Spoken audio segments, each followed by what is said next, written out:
There were many involved in 9/11: the Pentagon, the executive branch, and the CIA, and several people with prior knowledge were heavily invested and made small fortunes when thousands were murdered that day by their own government.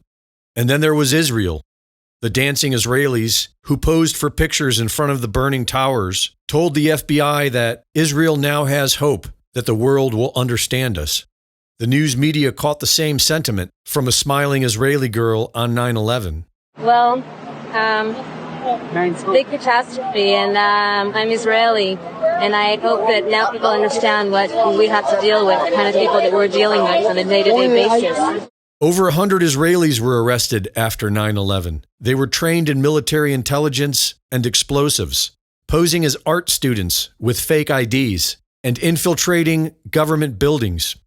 And they were all let go, including over a dozen who were living in the World Trade Center as part of the World Views Artist in Residence program. They occupied floors 90 and 91, where walls were unfinished and structural beams were exposed. The same floors that American Airlines Flight 11 crashed into later that year.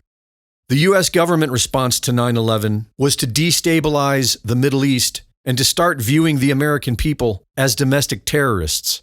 This is known as a false flag and often involves a government being complicit in the murder of its own people and then blaming it on an enemy as an excuse to justify war. This is what 9/11 was, and it's what 10/7 was. Israeli intelligence and the IDF had detailed knowledge of Hamas's plan weeks before October 7th. IDF units were moved from Gaza, where the attack occurred, just days before the attack. Israel's state-of-the-art surveillance system somehow didn't work that day, and hours went by before a proper military response.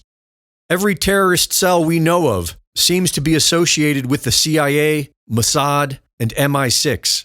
9/11 was blamed on CIA asset Osama bin Laden, and Hamas is no different. Netanyahu has made it clear on multiple occasions that he supports Hamas, and the evidence shows that they are also a creation of the intelligence agencies. A former director of Israel's intelligence agency, Shin Bet, says they helped Hamas hold power. We did something very, very simple.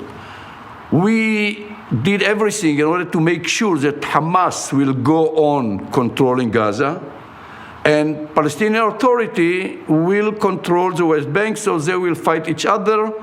So what we did, with the permission of our Prime Minister, is to let Qatar to transfer a huge amount of money in cash, probably more than $1.4 billion, and to make sure that they will be able to send, people to work in Israel and to achieve or to get intelligence if they need.